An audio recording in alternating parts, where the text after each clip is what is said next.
bishan sanadeedii labaad ama sanadkii labaad aan idhaahday hijrada bishan Shacbaan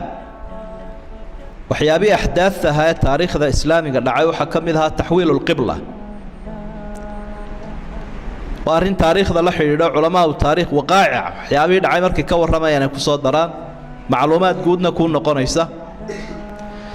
qiblada oo la soo bedelay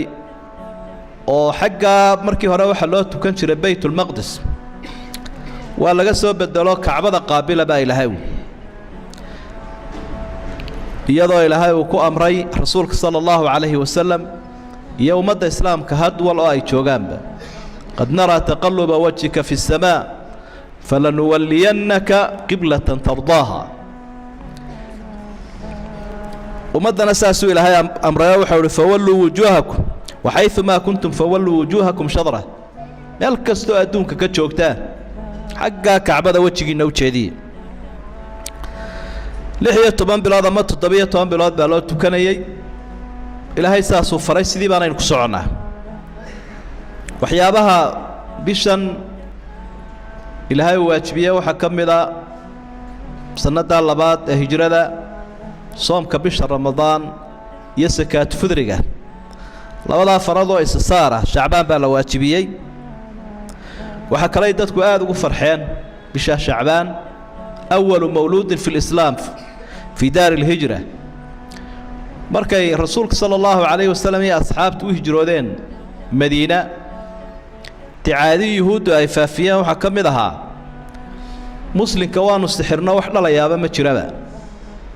sixirlana beenun buu faafiyaa asxaabigii ugu hor dhashay dadkii soo hijrooday siiba wuxuu ahaa Abdullah ibn Zubayr Asma bint Abi Bakr radiyallahu anhu ay dhashay sanada labadii bishii sanadkii labaad bisha Shacbaan labadeedii buu dhashay waxa kamid ah ahdaafta iyo dhacdooyinka Shacbaan maqbarada ama xawaalaha baqiic ee markaynu xajka iyo umrada aynu tagnaan soo siyaarano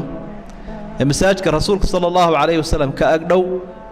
sanadkaas ummadda uu nabigu jiray in halka ay noqoto maqbaradii iyo xawaalihii muslimiinta islam bishaas baan leeyahay Shacbaan oo sanadkaas asxaabigii ugu horeeyay lagu aasayna wuxuu ahaa Uthman ibn Mad'un oo nabiga qaraabaha alayhi salatu wasalaam Shacbaan sanadii shanaad waxa dhashay inankii rasuulka sallallahu alayhi wasallam awowga ahaa الحسين ابن علي بن أبي طالب رضي الله عنهم وأرضاهم والنبي جينتي سؤال الشيء إسلا سنة كاشتنات وحد عيد دقالكي عصلاء تاريخي جها الأورنجري غزوة بني المصطلق أحداث هذا أنت هرا وقت النبي كوي عليه دعيك وساكمدها وحيابها سنها بشر قفكي أودو هيا سومي كرا waxa sunnaa inuu soomka badsado inuu soomka bishan Shacbaan uu badiyo hadii awood iyo duruuftu ay u saamaxayso taasina waxaynu kaga dayanaynaa nabigeena calayhi salaatu wasalaam oo ilaahay nagu adoonsaday inaynu kaga dayano sunna iyo faralba iyo dhaqanka diinta Aisha waxay leedahay lam yakun an-nabiy sallallahu alayhi wasallam yasuumu shahran akthara min Shacbaan fa innahu kana yasuumu Shacbaan kullahu hadithki sahihayn bisha uu nabigu ugu soom badnaa Shacbaan bahay riwaayanka qaarkood waxay tilmaamayaan uu ugu soom badnaa qaarkoodna waxay sheegayaan dhammaan wada soomi jiray maalmaha kamida waa xadiidka labaad Usama ibn Zayd baa weydiiyay rasuulka sallallahu alayhi wasallam